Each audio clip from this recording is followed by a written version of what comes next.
What's up, Cardano? Welcome to the bunker.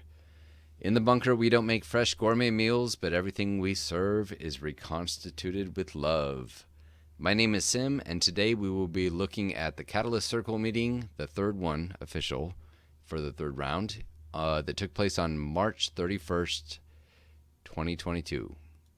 So this meeting starts with a welcome, just like they all do, and they do a little check-in, temperature check, how's everybody doing? Announcements, that kind of thing. And then they go through a period where they're revising the agenda. Do we need to add things? Do we need to add some time for some issues?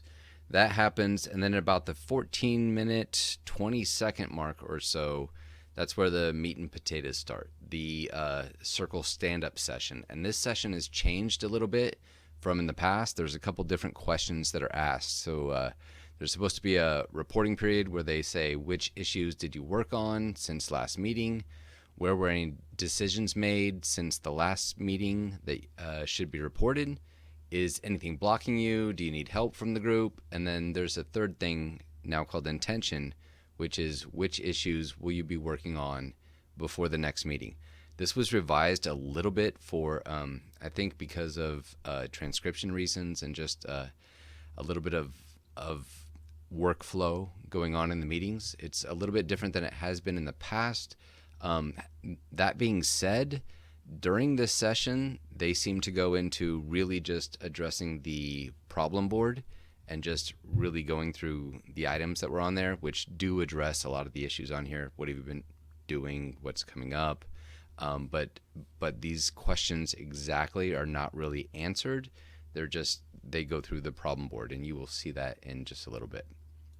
So this entire next section of the meeting, this thing they call stand up, is really revolving in this meeting around this prioritized problem board. This board has been updated since the last version, since the last meeting. It's been revamped, and it's much cleaner now. It actually looks pretty good. You have, and I will paste, by the way, I will paste this link down in the description below. It's publicly available, transparency. This is driving the narrative of what they're working on. It's keeping them accountable. It's for the community to be able to have access into exactly what does Catalyst Circle do. And it works from the top, like what are issues that we've identified that we haven't even started to deal with yet, down into, what are we researching, what are we looking into, to, okay, we're working on this, all the way hopefully down towards we've done it. It's off the books, we're good. And there's a lot of discussion, and there's not a lot, there's some discussion in this meeting about the titles of the categories to determine, to more accurately represent the status of that item. But this website is really cool. I highly recommend people go look at it.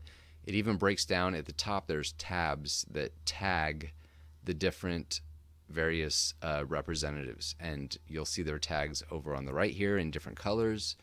They've been tagged on something, or they've been assigned something, or they've volunteered to do one of these tasks, and you will see their icon over here on the right. You can go across the tabs and see the different representatives and things that they have been tagged on. It is a very good website that if you are interested in this process and all, it's a great place for just transparency to happen. If you like that old view of moving left to right, you can click on this thing and it'll give you that same kind of view that was from the old board. But overall, really good tool. That's what they're addressing in pretty much the next section. I'm going to try to play out some clips that I find meaningful and try to really reduce this down because it gets a little dense, but I'm going to do my best. But this is the board that they are referencing in all their video. Now, granted, their video is an older board because they've changed some things throughout the course of this meeting, so it won't look the same, but nonetheless, I'll post this down in the link below, and I, again, suggest you go there and look at that. So first up is Mercy. She is the funded proposer representative. She's going through her cards. She's checking off, giving status updates on things, and then she comes to this one called Circle Relationship with Catalyst Proposals. And this kind of involves, current sitting members of Catalyst Circle. What's up with their relationship with the proposals that they themselves make? And I'm just gonna play this short clip because I find it interesting, and it kind of becomes a thematic element, quite honestly, throughout the whole meeting. There is the tail end of Mercy, and then Nori will chime in, kind of just explaining what happened in previous cycles, and then you'll hear Harris at the end. I'm happy to have that discussion. Well, what is the next step for that?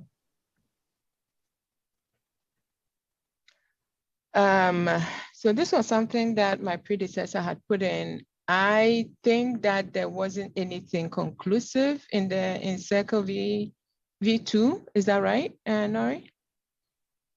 Yeah, there had been work and conversations around it. And I think it's really, the next steps would be for the circle to prioritize it and talk about what are the expectations for Catalyst Circle members and the proposals they submit into a fund while they're running.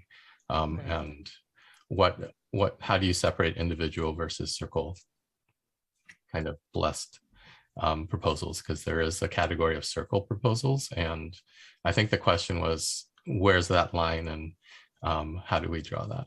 And that needs to be decided at some point to just have transparency and clear. And that might be part of the code of conduct discussion. That's right. That's right. That's what I thought. Yeah. So thanks. That's all from me. Yeah, I do agree. I think they are linked and potentially could be a topic that we add to the code of conduct. Cool. Okay. So you just heard them address this code of conduct. This has been a hot button issue in the community for the last week or so. You will hear much more about that later in the meeting, but it just got brought up because it's now on the prioritized problem board, and all of the members have been tagged on this. So it's something that they all are thinking about and working on. That being said, next up is Nadia, and about the 22-minute, 11-second mark or so, I'm just going to play a little clip of kind of her deal, because she's really succinct and just talks about all the great work that's been going on in the community advisor and veteran community advisor role. So I'll just play that bit for you. I had added the VCA arbitration body for CA review, and we talked about that a bit in our previous session, where we were looking for some solutions to how to have a resolution process for any VCAs who were flagged as part of that process, as part of their involvement in the VCA process by the analysis tools as potentially just needing extra attention, and what could be done in those cases so that there was a little bit of an arbitration process. And this group suggested that we create a task force for that. I took that back to our group. We talked about it a good amount.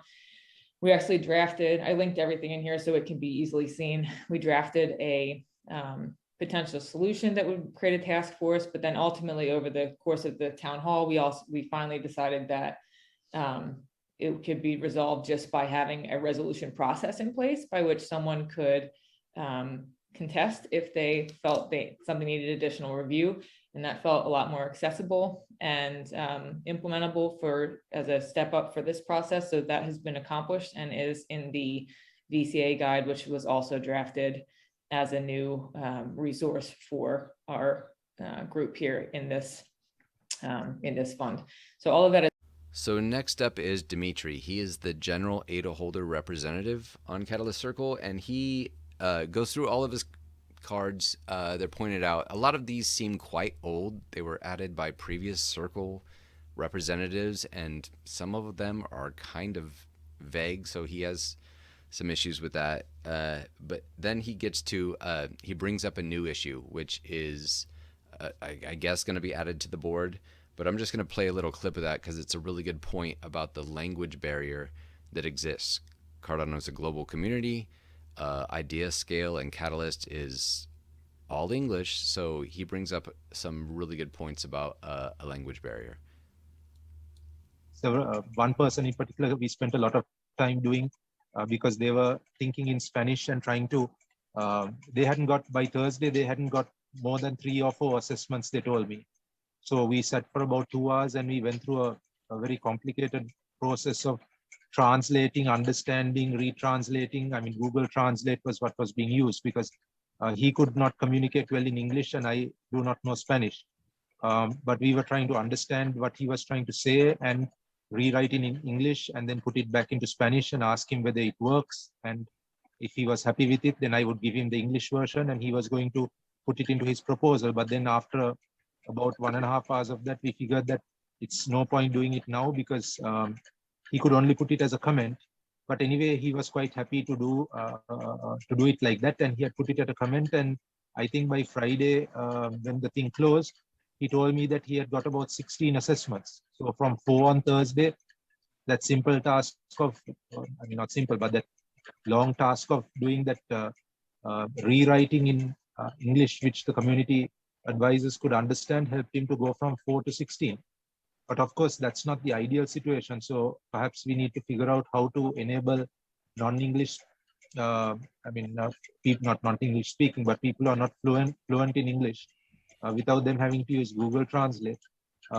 So this is a great point. Cardano is a global community. There's many languages spoken, and not everybody is a native English speaker. So it's kind of a barrier when you're making a proposal or for someone else that is assessing that proposal, when it's not a fluent English thought. So there's a lot of people that chime in. Everybody basically agrees, yeah, this is definitely something that we need to wrestle with in this community. How do we get over this linguistic barrier? Next up is Harris. He has a section. Thematically, it ties in really well with what's been going on the last couple meetings. There is a lot in the works at IOG. He can't quite talk about it. They're not ready to share all that information, but there's a lot going on. But I'm going to play a clip from about the 50-minute, 30-second mark or so, where Mercy, the funded proposer, kind of pushes him on one issue, and I'm going to play that. Some kind of, especially when it comes to, I believe that issue on my board, the sustainability for governance and other community groups. Is there like is there a, like, can we say maybe 2 weeks or maybe in a month, or like, do we have sort of some kind of a time frame at all? Yeah, I do think that there'll be some clarity in the next month or two related to that, the bigger picture, and that will bring a lot of clarity and transparency. So we definitely hear and understand that we need to be more transparent, and I'm certainly pushing that agenda kind of from my side into IOHK, IOG, and I do want to ensure that that happens. And so I'll, as a circle member, I hear it, I understand we need to do it, and is something that I can own and bring forward. So move this from Mercy to Harris, or well, that's a treasury item. That one specifically, I think that's what she was referring to, was this. So there's a little bit of discussion there about who's tagged on what. I believe IOG and the funded proposer are both tagged on this item. And there's a little bit of back and forth. There's a little bit of joking. The theme is that they're pushing IOG for some information. IOG is not quite ready to divulge that information, but they're pushing Harris to give them that information, and it has to do with treasury funds and all that kind of stuff. So a little complex. Next up, you have Joey, and Joey goes through several different items. This dude is tagged in a lot of different things. A lot of these are old. A lot of these seem like they're from Catalyst Circle version 2. So he just kind of works through some things. There's a little bit of discussion about, getting rid of a couple of items or not, but he goes through quite a few things.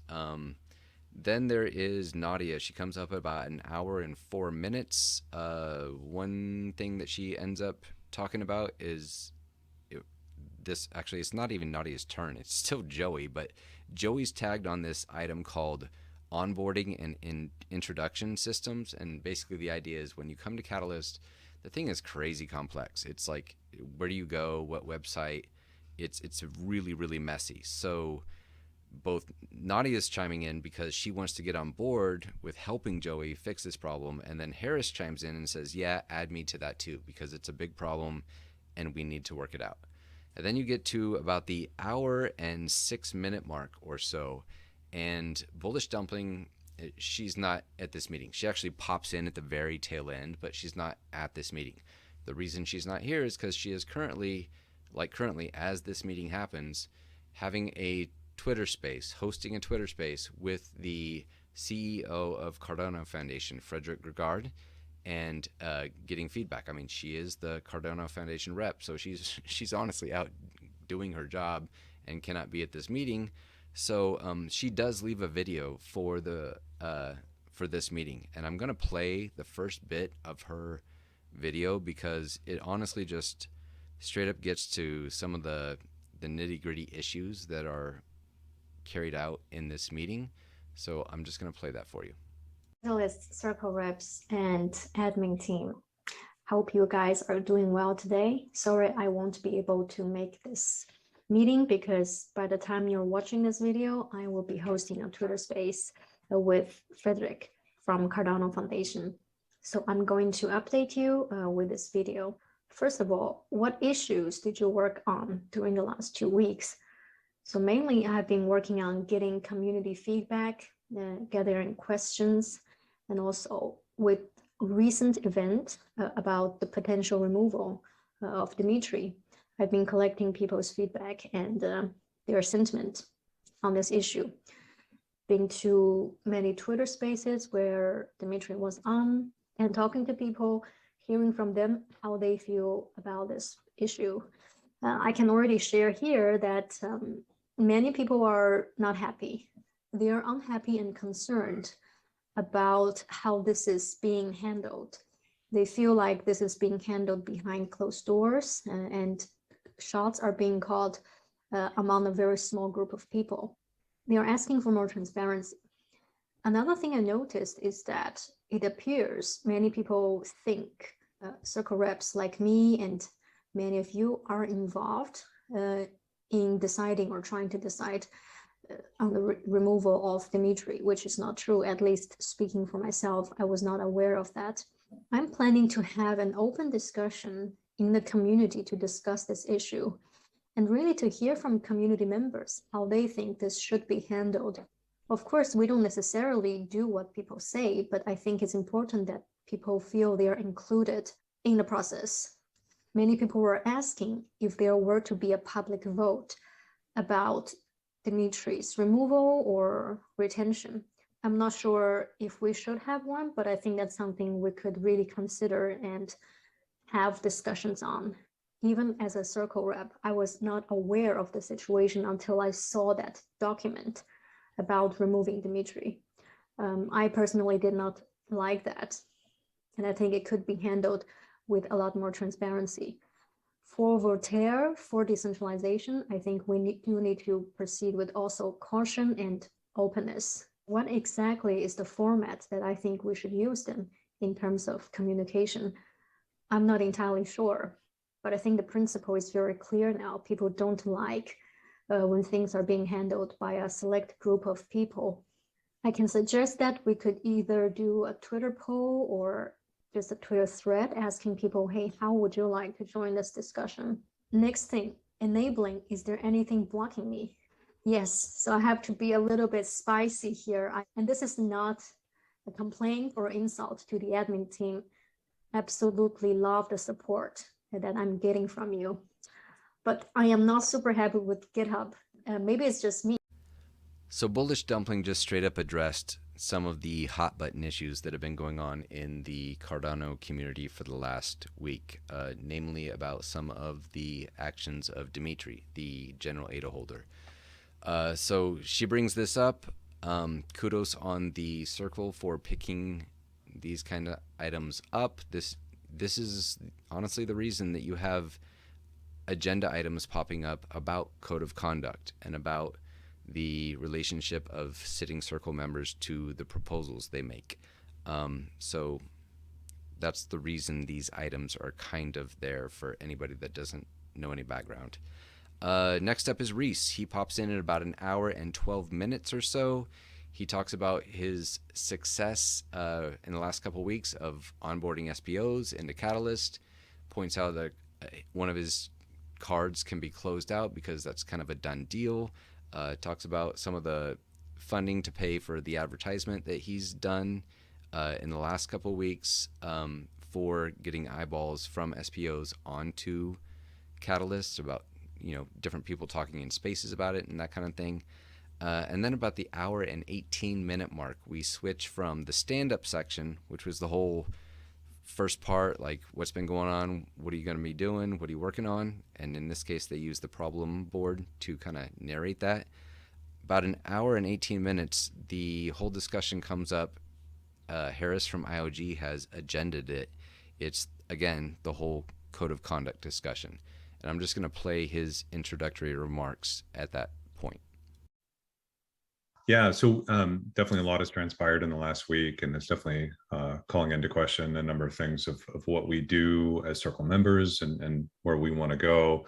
I do believe that we should be working, all of us, in behalf of the betterment of the community, and making sure that we're setting some example of behavior and how things should go, and ensuring that we're creating a lively environment. And we want open discourse. We want differing opinions, and we do want to encourage that and leave that door wide open, right, for us to consider the right dialogue in the right place, for sure.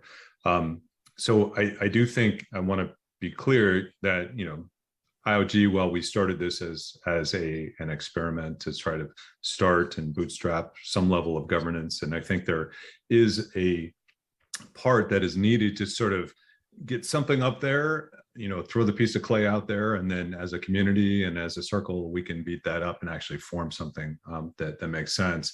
And I think to generate the code of conduct, I think is definitely something that's going to be shared amongst this group. And I think it's something that we don't should not necessarily come from IOG legal, should not necessarily come from another source. So we do need to sort of find a specific source, maybe legal resources or others, or we can actually brainstorm as a group, and something that I think that we should initiate. And I'm more than happy to come in, set up the meeting and structure, invite all of you into a separate breakout meeting where we can brainstorm what should circle members do, what should circle members not do, and really start to form that foundation of what our role is.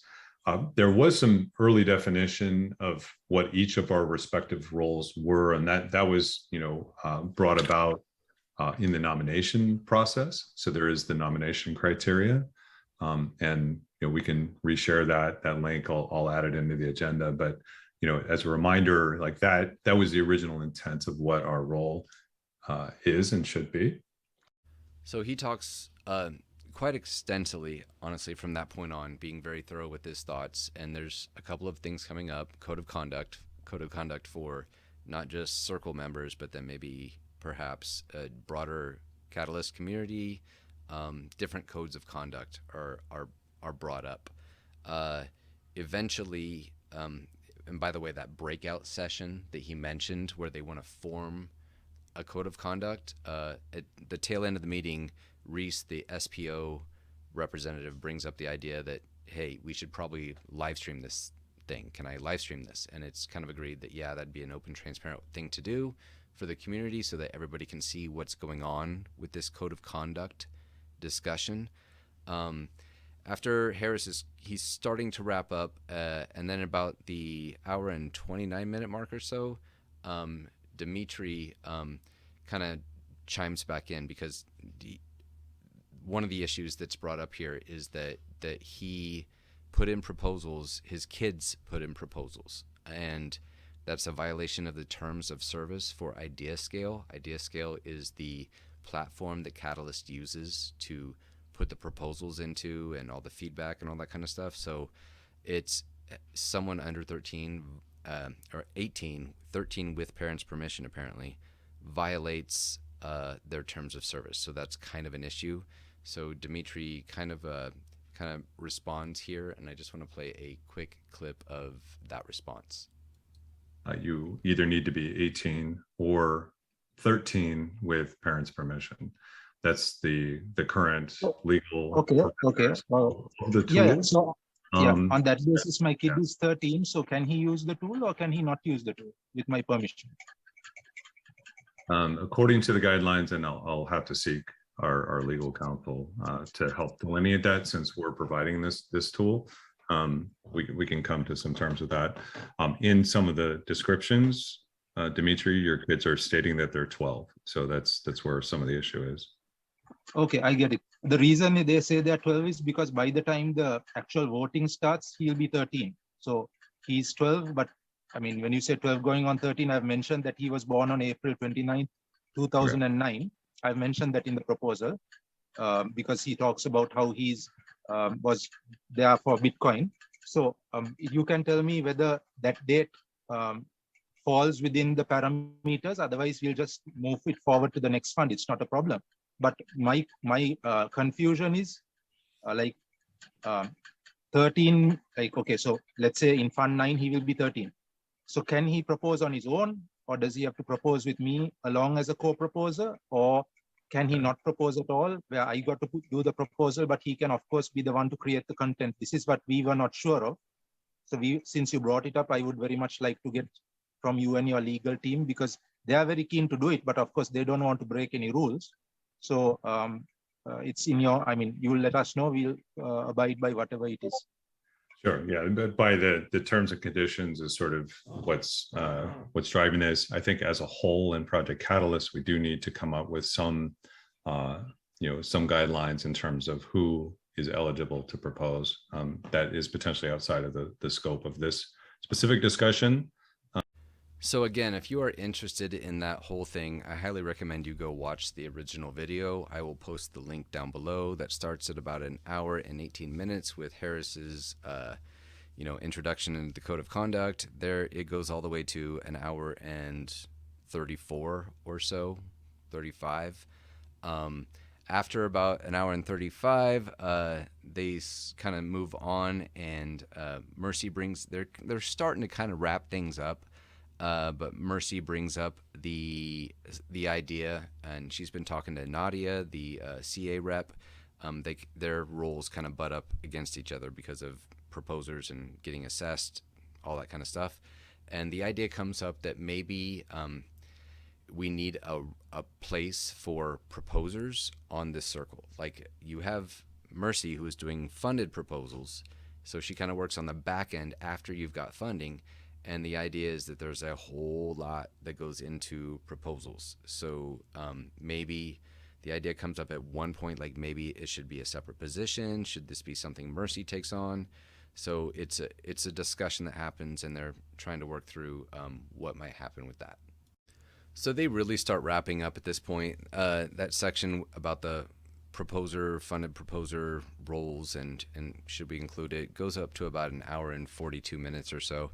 And there's about 20 minutes left, and they a lot of people start chiming in, many different issues, kind of a bullet point list. At one point, Reese, and he's really during this section pushing out the idea of transparency. Hey, at this point, we need to probably record this breakout room where we're going to talk about this code of conduct.